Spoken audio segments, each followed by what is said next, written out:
Hello, everyone. Welcome. Welcome to you to On the Wire. Welcome to On the Wire. It is our monthly opportunity to get together and talk about some of the things that will be important to your accreditation success. Whether you are at the early stages of preparing or whether you just had your assessment, but you want to stay up to date with all of the quality and continuous improvement professional development that we offer here. It's all for you. Marie Davidson is my name. Today I am standing on the lands of the Kamilaroi, Gomeroi people. I am here in Tamworth in New South Wales. I'm just letting some VIPs in now before we get started. I would like to welcome Nasreen. I'd like to welcome Carol. And I am recording. Hi, how are you, Murray? Hello, So Caroline. Fantastic. Good to see you there. lovely to see you too. And Nasreen's here as well, but I think I think they might be having some issues with audio. So we'll just let that happen. There are lots of Thanks people for having joining audio us. issues. I know there's always something with technology, isn't there?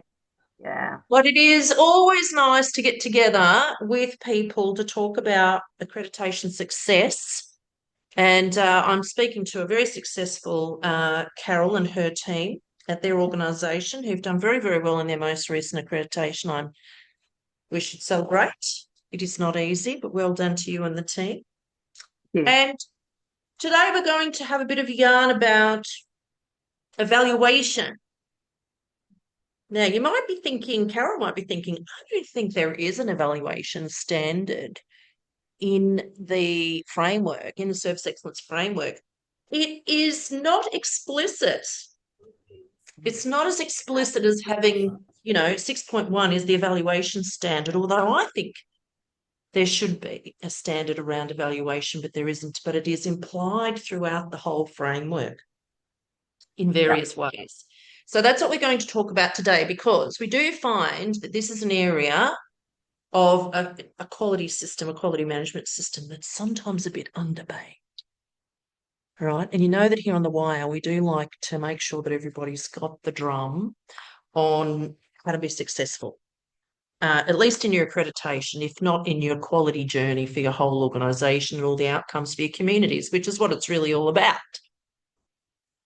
So I would like today to take a look at all of the places in the framework where evaluation is referenced, because there are many. I counted about 12. I'd like to have a look at that with you.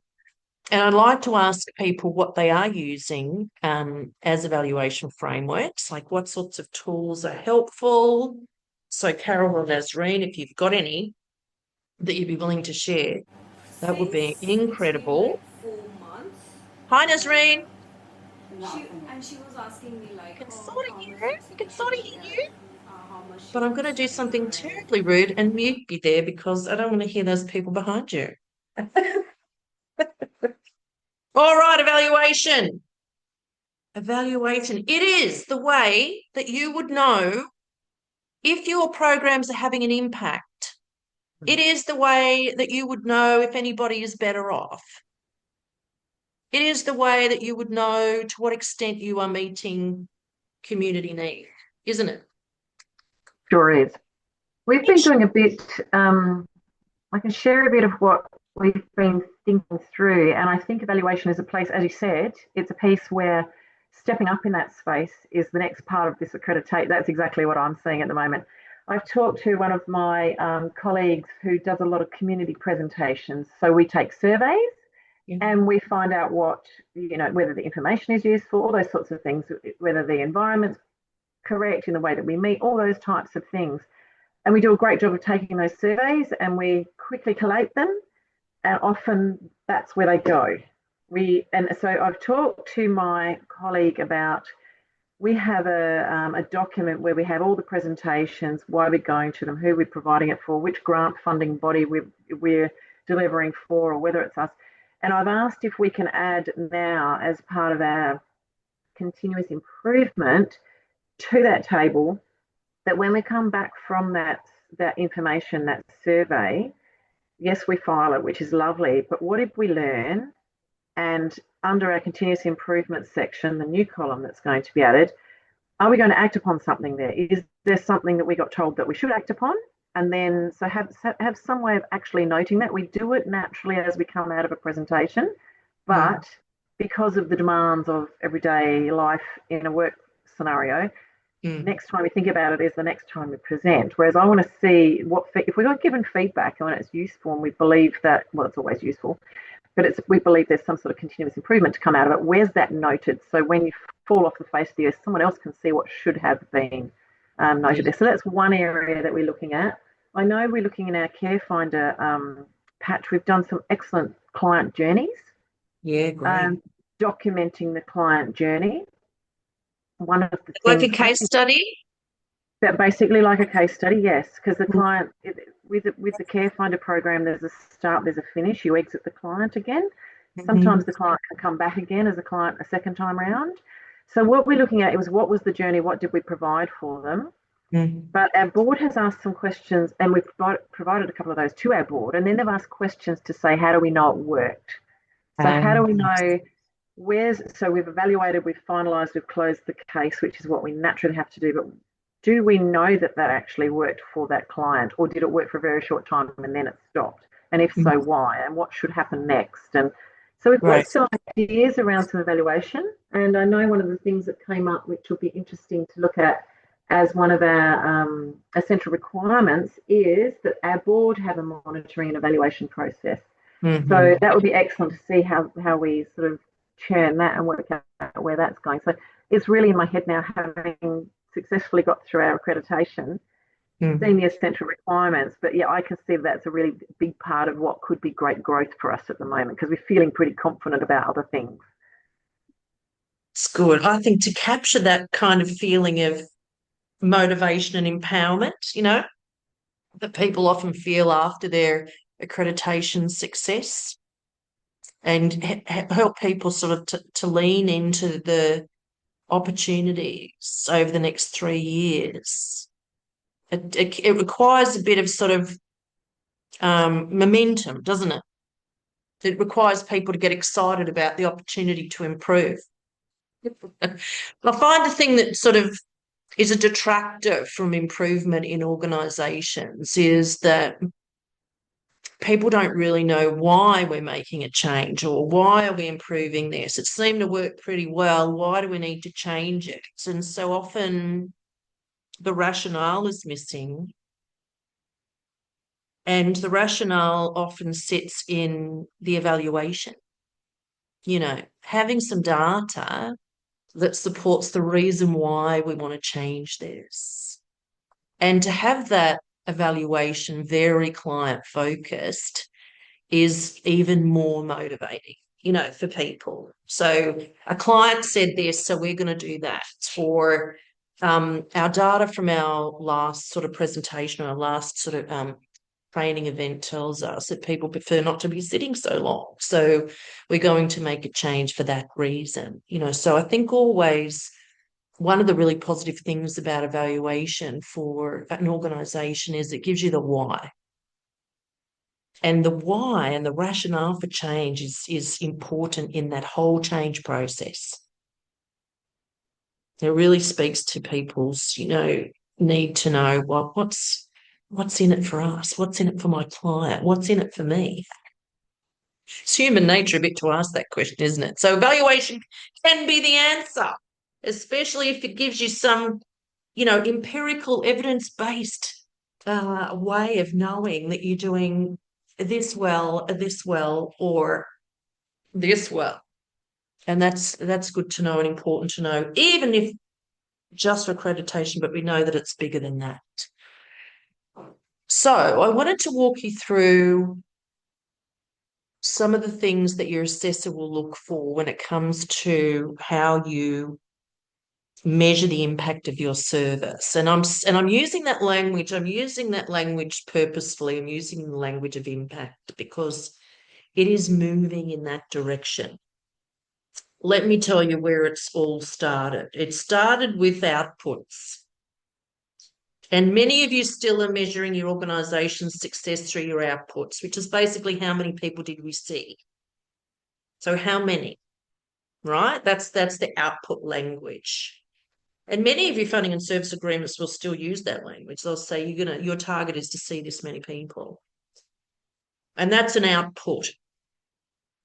The language moves then to outcomes. And many of your sectors, and one of them is that we work with a lot, is the New South Wales Specialist Homelessness Service sector, has an outcomes framework. So they are measuring the outcomes for clients. How much better off is this person? That's the question that can be answered with outcome measurement. But the language is shifting very fast towards impact measurement. And this is exciting because you can use impact measurement on a population level. Now, wouldn't you like to know that your community service organisation was having an impact in your community on things like community safety? I'm just plucking that out of the air, right?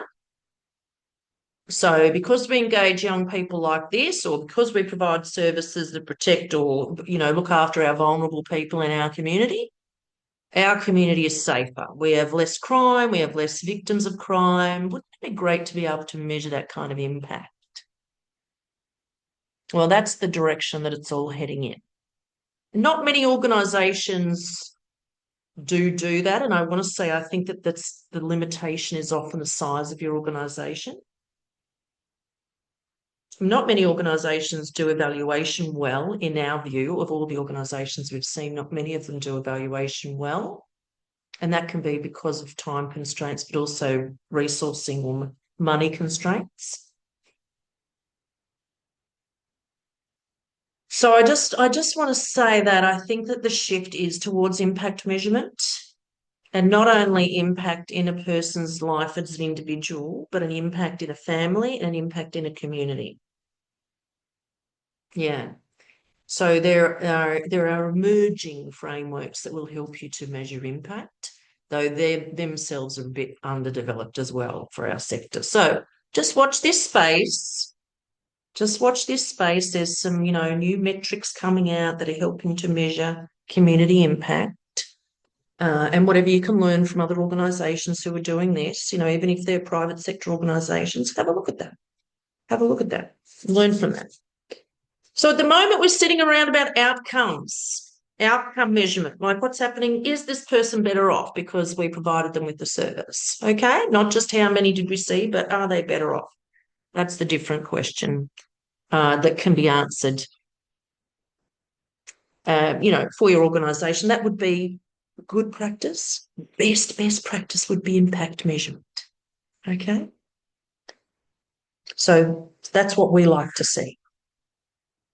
Now, evaluation as a word, listen to that word. The word that I'm hearing in that word is value. And I think for this reason, evaluation is very subjective. It's different from an assessment. An assessment, there are clear criteria. There's a clear way to measure whether that's met, how much is it met, all of that there. Assessment's a lot easier, but evaluation, value. And it is a value judgment. It's a subjective kind of view of your organisation. It depends on who's looking at you. So if evaluation is to find the value of something, like how good is it? Is it good? How good is it?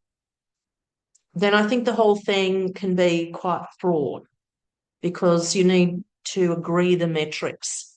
And here's an example. If I said to a client, is this a good value organisation? They would evaluate you through the lens of, did they help me? Did I have to wait too long? Were they kind and compassionate to me? Did they give me a house? Did they give me a food parcel? Right? And then I'll say to your committee of management or your board of management, Are you a good value organisation? And they might say, oh, yes, we are. We always acquit our funding and we do a lot on the smell of an oily rag and we always exceed our targets. And if I asked your funder if you're a good value organisation, they might say, oh, yes, they always send their reports in on time. We don't hear any bad things about them. They seem to have a good reputation. They always get their accreditation certificate into us on time. Those sorts of things. So that's what I mean. Unless you have clear idea of what you are evaluating and you have a clear set of sort of metrics to measure yourself against, I could say, are you a good value quality organisation? You go, yes, we are. We are so fantastic. We are the best. And I'd have no way of knowing whether or not that was true or not unless I had some proof. So what is the proof that I like to see that you are, in fact, an amazing organisation? Well, as assessors, we come to you and the sorts of things that we like to see are some metrics, some ways that you have of measuring your success. Now, let's take one of the areas that you are required to evaluate that's quite explicit in the standards, and that is your governance performance. It says the performance of the governing group is evaluated. That's quite clear, isn't it?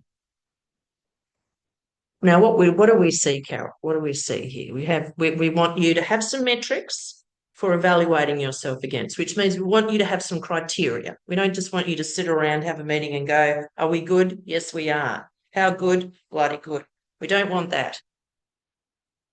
So what we call these are sector validated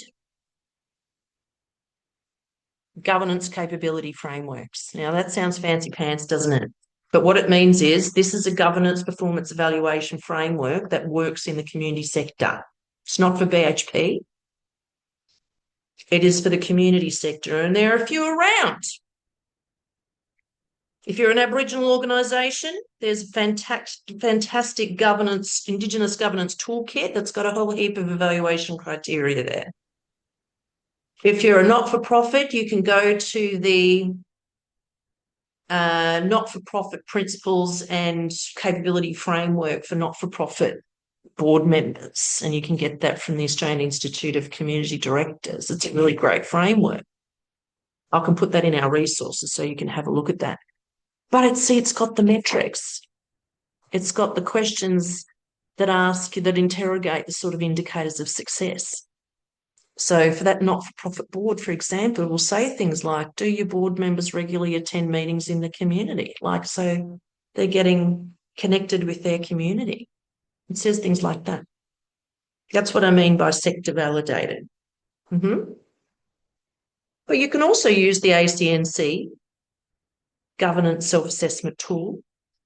You see that? That's a good one. That's sector validated for the not-for-profit sector, for the charitable sector. All right, so there's an example. It's less clear when it comes to evaluating the success of your organisation, but you could do that by having a look at your outcomes against your funded KPIs.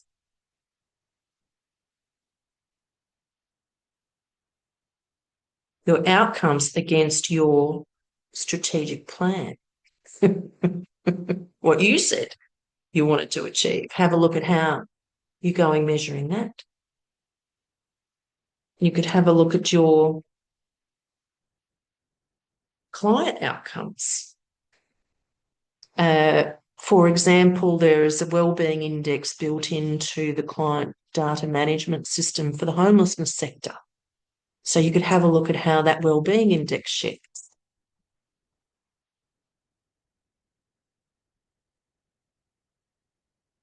Those sorts of things, high level. I'm talking high level because I know every organisation is different. But at the very minimum, you want to be asked that, you want to be able to answer that question. Are we doing an okay job, a good job, or a great job? And it's not just a feeling. It needs to be against some measurable metrics, against some metrics. A lot of organisations in South Australia and some in New South Wales and other cohorts that we work with use a framework called the Results-Based Accountability Framework. Now, it's an opinion, but I love this little framework. I love it because it's easy to understand and implement in a range of different organisations. Commonly known as RBA, we have run other separate workshops on implementing RBA, and we'd be happy to do that for any organisation that's watching, even just to give you information about it. But it asks those three questions. It says, how many did we do? How well did we do? So that's a quality question. And is anyone better off? So it's sort of nibbling at that impact measurement, isn't it? And over time, organisations can see their improvement. It's called riding the curve. You sort of, you start to see how these little tweaks can make a difference to those outcomes and that impact. So we do like the results-based accountability framework. And also out of South Australia, there's the social impact framework. But there are many others. But I would say to your organisation, invest in a framework that gives you some indicators that you can apply over time, and you can start to see improvement over time. Give you a baseline, give you something measurable over time. Shall we have a look at what the service excellence requirements are, just so that we're a bit focused? If you're getting close to having your accreditation or you're thinking about what evidence to put up for this, let's have a look. I'm going to share my screen and we're going to dive in there. I've highlighted everything in this evidence guide that would have anything to do with evaluation. I think there's about 12 references. So hang in there with me. Here we go. Here's the first one. It's under the strategic planning standard, and it says that planning is informed by review processes. So we don't want to see any organisation sitting down to do a strategic plan unless they've got all the data on the table. All right? The data should tell them a story about their achievements, their strengths, their opportunities for improvement, their community need, what their clients said, everything. So oftentimes we see client surveys, community surveys, staff surveys, performance data, against financial outcomes, all that there. All right? So that is evaluating organisational performance against the set of strategic goals. So that's important to see that. And there's some examples here of the sort of things that you'll be using to evaluate where your organisation's at before you sit down and do your new plan. The next one here says the organisation identifies where early intervention and prevention will improve outcomes. And look at that. It explicitly says such as review of service models to identify alternatives. So to review a service model would be to evaluate how well that service model is serving you in the current environment. Right? Your ways of working with clients, your ways of getting outcomes, is that regularly reviewed? All right? So you can see there in the document examples, the program evaluation is one of the ways that you can know if your service model is fit for purpose, because things change, don't they? Sliding on down, look at this.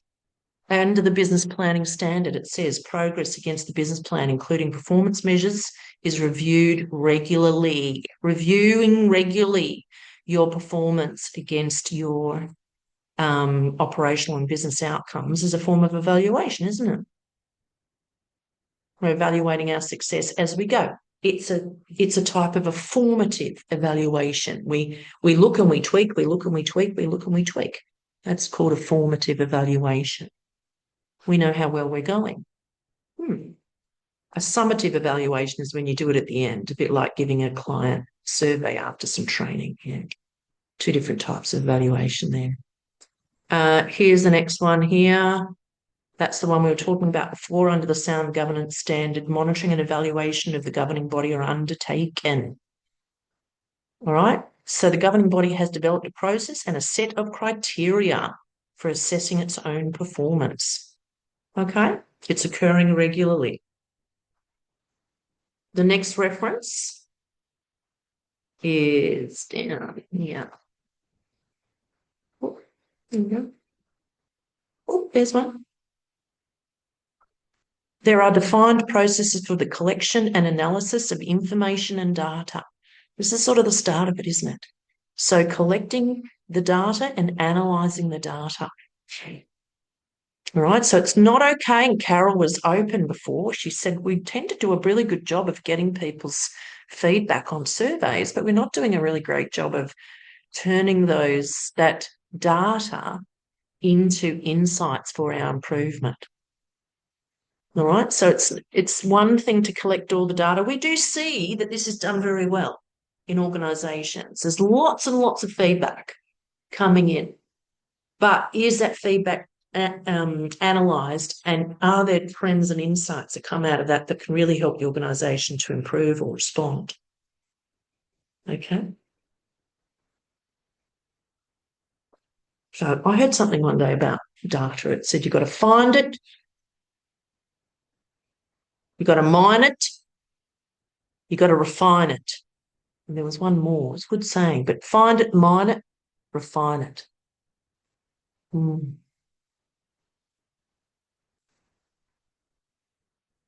Next one here. Oh, now I've pulled this one out of the risk management standards because it says business-related incidents, accidents, adverse events, and near misses. And down here it says are analysed regularly at all levels of the organisation to identify trends for review and action. You see that? So we're collecting all this data about these adverse events, even complaints and grievances, and we are regularly having a look at the trends there for improvement.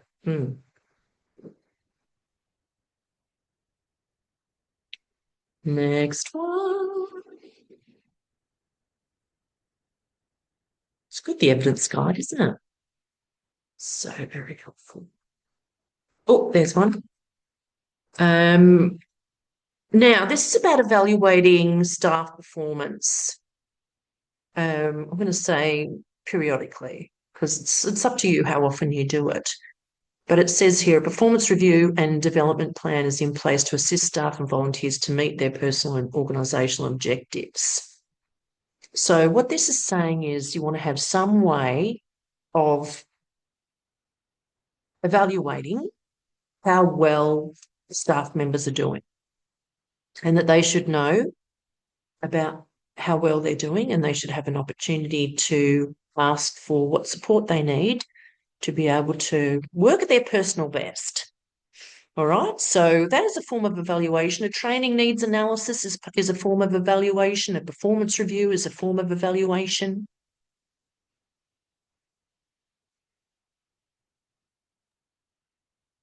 Do you have any examples of that? That's one I'm looking at the moment as well. Mm-hmm. We did a significant performance review. We've got this amazing performance appraisal document, which is ridiculously big. Ridiculously big. It turned into a massive thing. But at the end of the day, what we wanted to do from that is to develop this, to have that plan. And now what I'm looking at is having something that sits under that wonderful first appraisal document that's massive, that is a quick check back in regularly to see how we're going. And somewhere, because we're doing that in an ad hoc, through our meetings, through our regular meetings with staff, through supervision and things like that. But I know that that's something I think needs to be attached as an adjunct to what we already have. That's a much easier system, because it was too arduous the first time. So then you just avoid it like the plague the second time. And what do you write the second time when you wrote, full essays the first time? So it's, I'm really interested in that. If you've got any sort of documentation, that would be just something that I can have a look at, because that's one of the pieces that I'm working on from our assessment, actually. Right. Well, I've got a very simple performance review and professional development planning template That would be brilliant. that I can share with you. A lot of my role is to develop policies, procedures, templates for Aboriginal services, And Mhm. sometimes very, very remote services have English as a second language, or they might have lower levels of English literacy. Yep. And so I have developed quite a lot of easy read tools and tools with visuals on them, and that would get the same outcome with a staff member. It's a conversation. Mm. But the ones that we like the most are the ones where they're very driven by the staff member. Mm. So the staff member is clear on what their job description is, and they use the performance appraisal to be able to not to self-assess, but also to get some feedback from their manager on how they're doing. Mm. So the work to be done for most organisations is in the indicators of success. So is to break down the job description sufficiently for the employee to be able to be very self-directed in how they can visualise their capability, how they can visualise their development, how they can easily pick out where they would like to improve. Mm. Now, if you set that up well, staff can do that themselves. Mm. And then you use your one-on-ones, your Mm. supervision, your regular catch-ups to check in, to say, how's it going? What do you need from me? So the manager becomes a resource rather than the driver of it all. Certainly, we did some great self-reflection first, which was excellent. Do you need to is there how do I say this? Giving a score rating of I've done this is excellent, this is great, this is very is that an important part of a performance review? Uh, What I I think found some with ratings is important, but it's got to be yeah, agreed. It can be like, you've met this, or you've exceeded this, or you haven't met this yet. Yes, I think there's got to be some agreed ratings so the staff member can see where they need to be doing most of their work. yeah. What Yeah. what I what we did with those ratings was we compiled them, but we had this is getting right into our stuff. But I'd like to hear your opinion. We had three different managers, or four different managers actually. We never really had any conversation about how to use the ratings. Right. So, You've got to and then moderate we that. Yeah. Yeah. combined it all together, and we took this, and it then sort of was used to form areas of focus and things like that. And I completely rated myself incorrectly because I didn't spend enough time on me because I was busy doing everyone else. And then Yeah. what is exceptional to you is Yeah. what am I measuring that? So I came back to the table where I don't feel like that was a strong piece of information that we gathered because we had no baseline to come from. If it was Right. only my measure of one staff member and their measure of one themselves, and that's where it stayed, and then we use that as an up and down tool, which is great, which means time for growth, or you're exceeding in this area, so I'm going to add some more to you, which means it's probably going to mean you're not going to be exceeding anymore because you're going to be learning and growing again. Great. If it was Yeah. done for the individual, that would have been excellent. But when we Yeah. then decided to bundle it all together, I just said this doesn't seem to me to be data that is at all useful because we Right. haven't Because it's we too haven't subjective. yeah, too subjective and too, Mm. so anyway, interesting to say. So yeah, I like that idea because I think the self-reflection and Yeah. how people self-reflect, they often will really pull themselves down. Or it's a good way to see how people see their confidence in their capabilities and things like that. And it's a great way as a manager to be able to help support that. So Sure anyway, is. that's Well, good. you're definitely on the right track there. Yeah. Mm. Um, but that's where a capability framework can come in handy, because the Mm. capability framework will describe the competencies at each level. So Mm. your staff member and your managers will both be able to see, well, at this level, you'd be doing A, B, C, and D. Are you doing A, B, C, and D? I'm doing A and B. Well, then you're not quite there. Mm. Yeah. So a capability framework can give you that consistency, that reliability across a range of managers and a range of staff that you're looking for. Mm. And that's one good thing about evaluation criteria in general. It does need to be reliable. It Yeah. does need to be able to be reliably applied across a range of cohorts. Mm. Yeah, Mm. if it's too subjective, like you just explained, you can find some easy markers and some hard markers. Yeah. Mm. Oh, absolutely. Yeah. Absolutely. So I do recommend a capability framework when it comes to evaluating the performance of staff, so that they can be self-directed and you can get that consistency. Mm. So this is all New, stuff you find in the high wire resource section. There's examples of? Yeah, excellent. Get in there, you'll see it all. Yeah. And we should probably do a huddle on that again soon. The huddle is a place where managers, we do free PD in the huddle. And we should probably talk again about capability frameworks. I shall look out for it. Linking them to performance management, because that's what it is. It's the end of the day, it's performance development. Sorry. Yeah. Development. Yeah. Because that was a really good one. That one we'll make that one of the freebies. Here I've highlighted the healthy workplace standard because there's a recent requirement that you have a commitment to providing a healthy workplace, but that you monitor and evaluate your performance of that effectiveness. All right. So we're not just wanting to see fruit on the table and everybody doing lots of steps. We want to see that wellbeing piece. We want to see lots of self-care. We want to see that any initiatives around staff wellbeing staff health and wellbeing are monitored and evaluated. So we'll say, how do you know you're providing a healthy workplace? And you'll need to be able to show us how you know.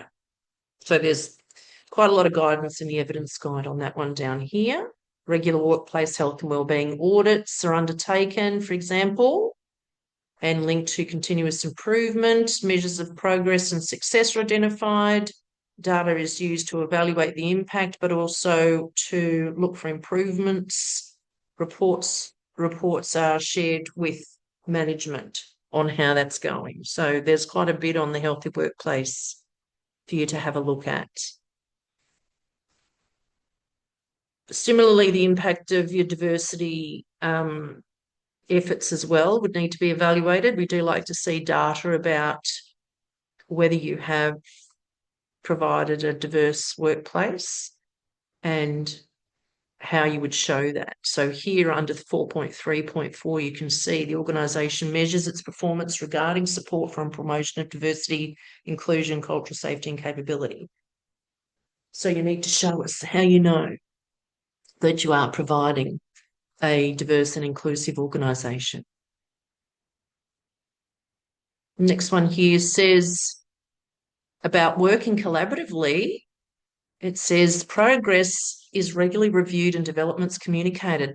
So where you're saying we have these great partnerships, we're amazing, we work with all these organisations, what we're looking to see there is some way that you can measure the value of those partnerships against your organisational objectives. So you have a formal process for reviewing the progress out of each of those partnerships. Yeah, that could be a survey that creates a baseline for improvement. That could be data that the partner provides you, right? Some way that you know that this partnership is effective. Here we get down to communication standard. Communication processes seek feedback and develop actions that foster continuous improvement.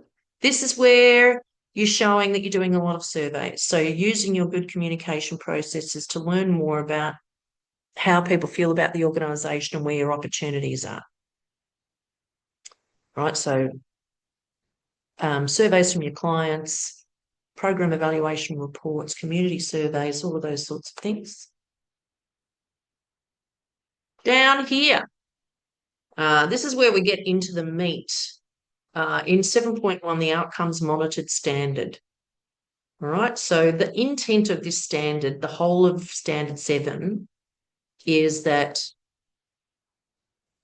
stakeholders can be satisfied with the service outcomes that are reflective and responsive to need. So what we're looking for here are planned service outcomes that align with your strategic directions, reflect community need, and are consistent with your funding agreements.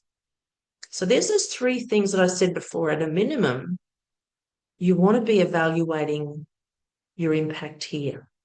So are your outcomes consistent with your strategic direction? Are your outcomes reflecting consumer and community needs? And are your outcomes in line with your funding and service agreements? There's 3 things that you want to know as a minimum. Okay. And you can't know that unless you're evaluating it. So here it sort of says outcome measurement tools are used to measure population and performance outcomes at the individual level, the program level, and at the organisational level. So we will definitely be looking for some outcome measurement tools. Now, some of you have them built into your sort of client records management systems, you know, the way that you keep client data. Some of you have got wellbeing index and other sorts of client progress surveys in there. So you want to be able to show something there that tells you that story.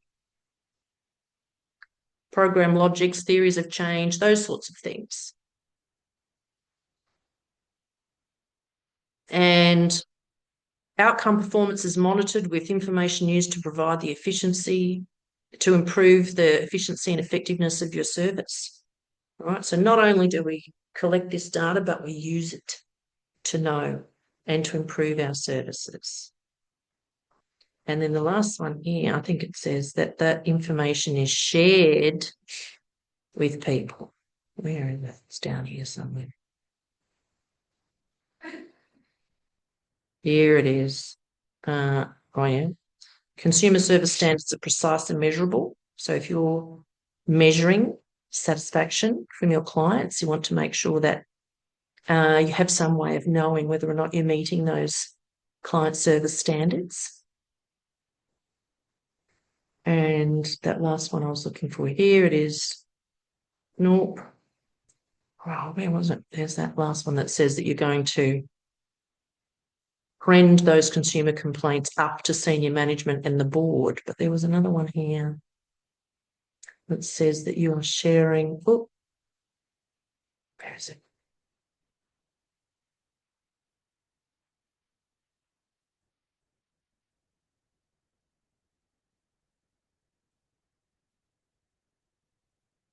Oh, I don't know.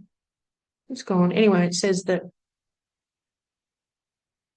your outcomes are shared with stakeholders. Can't find it. Doesn't matter. Stop looking. So there we have a little bit of insight into the evaluation requirements through the service excellence framework, the various parts where that would come up. And I hope I've shared with you our sort of, good, better, best practice view of evaluation in an organisation. If you're a tiny organisation, then hearing the voice of your client and finding ways to extract some insights from that lead you to improvement would be amazing. At the other end of that, you're doing what Carol and her organisation, Catalyst Foundation in Adelaide, are doing, and you're looking at ways to measure the impact in people's lives and in the community. And that's a trickier proposition because it's not all the tools available to help you with that. Many organisations are creating them themselves. But RBA and social impact framework and those sorts of things, they have been very impactful in our sector.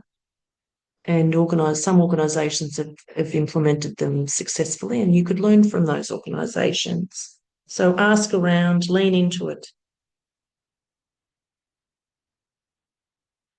Carol, I think your comment at the beginning was so very helpful when it said, yes, we collect the data, but what are we doing with it?